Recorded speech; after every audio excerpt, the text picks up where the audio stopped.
بصوا يا جماعه، انا عندي غدا. مش هعمل غدا النهارده. انا كنت عامله امبارح كشري وفاض كشري امبارح.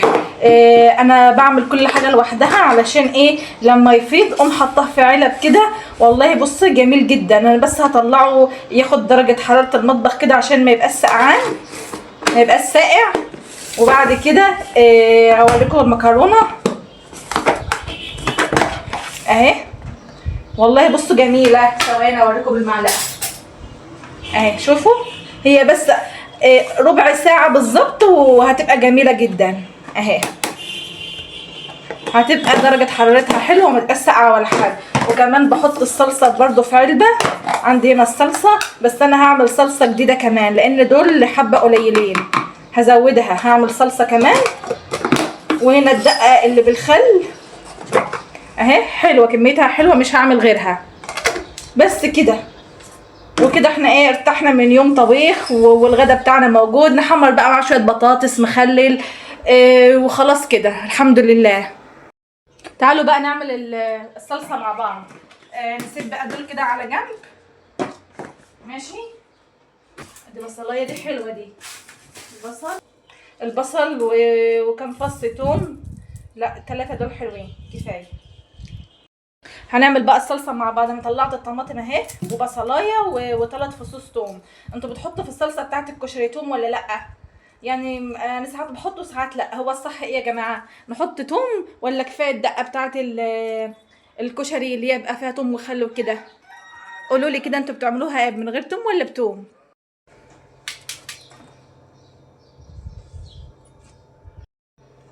كل اللي يشوف الفيديو ده وظهر له الفيديو ده يحط له لايك.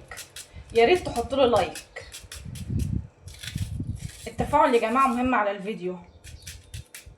لو الفيديو عجبكم استفدتم منه باي معلومه باي فكره، ما تبخلوش علينا بلايك باي تفاعل اي حاجه، لان احنا بجد والله بنتعب في الفيديو ده عم نعمله ونمنتجه وننزله.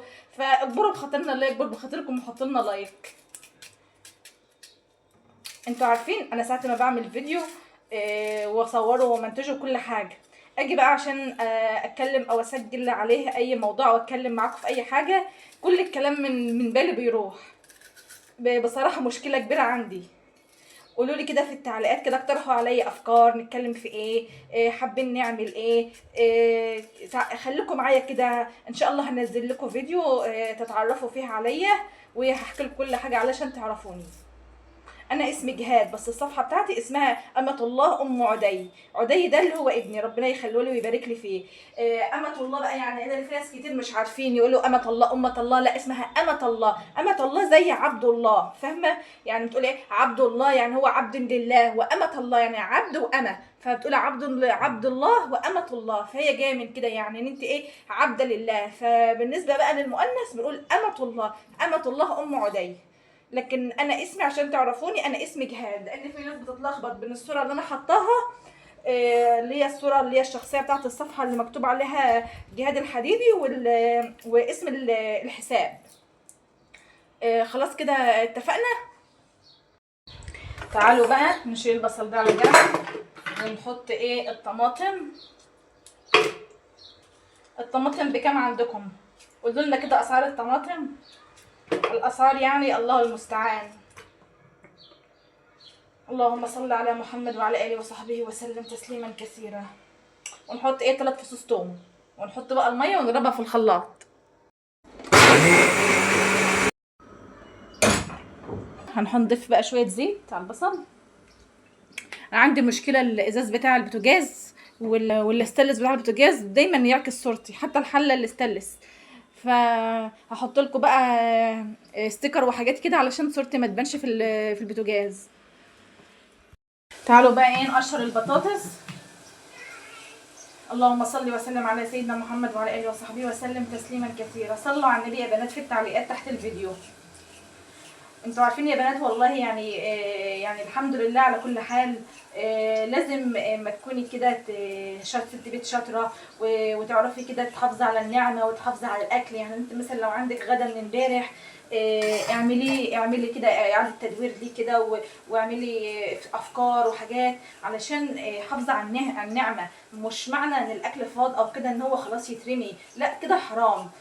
سبحان الله، يعني ان انت هتحافظي على النعمه وتشكري ربنا على النعمه دي، ربنا يزيدك ويعطيكي. ايه لا ليه لا؟ يعني لما تكون مثلا الاكله بتاعت امبارح كويسه وانت محافظه عليها، وبرده من حفظ النعمه كمان ان انت ما تسيبيش الاكل يبوظ، لازم تحطيه في الثلاجه على طول، خصوصا في الجو الحر ده.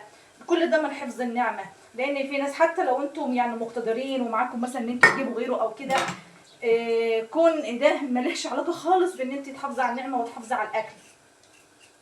ده بالعكس، يعني كل ما تحافظي على النعمه والاكل تحافظي عليه ان هو ما يبص، وتعملي مثلا اكل مش بزياده على قدك وكده عشان ما فيش حاجه تترمي، كل ده ربنا يكون راضي عنك ويزيدك ويرزقك الخير، لان انت محافظه على نعمه ربنا.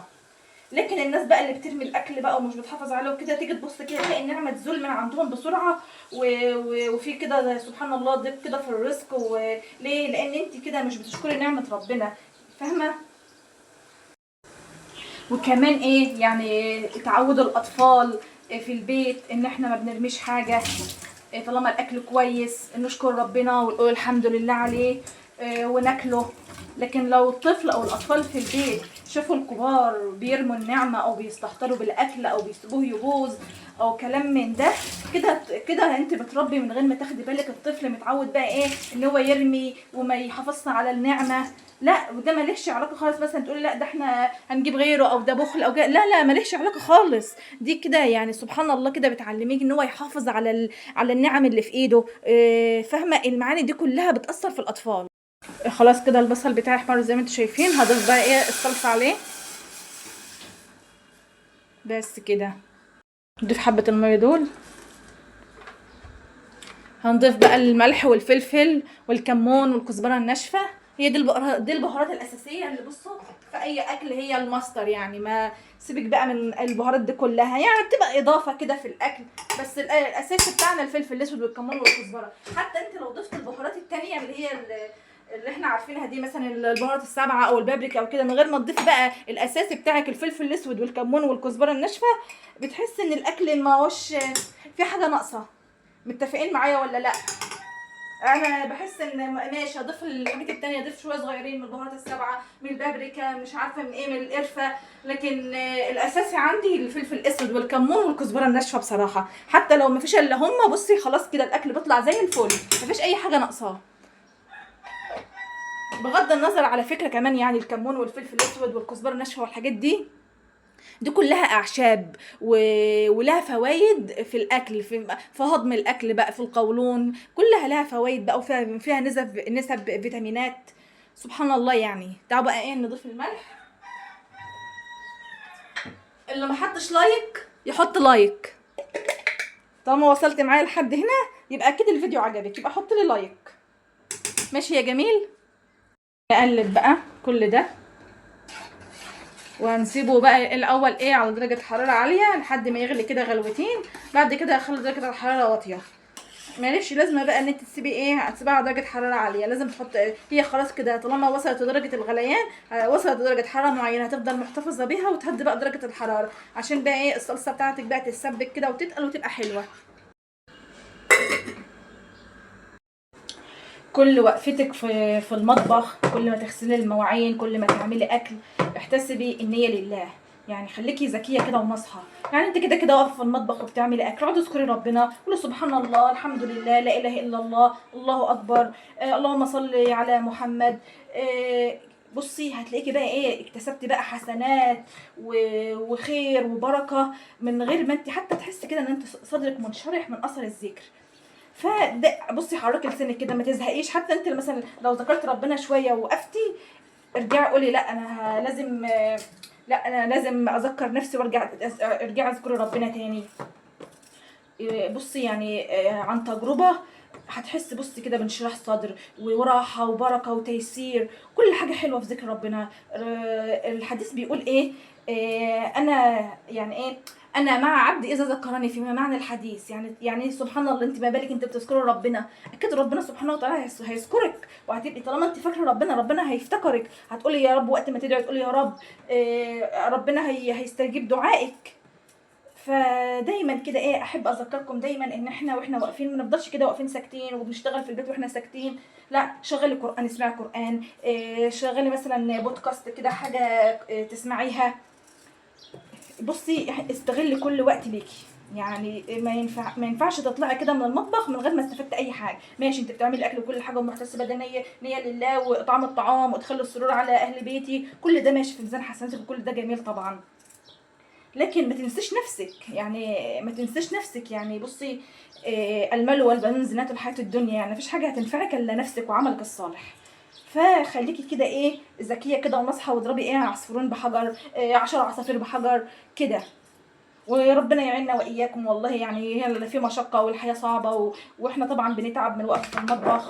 شايفين كده احنا ايه عملنا البطاطس اهي عشان نحمرها ايه مع الكشري.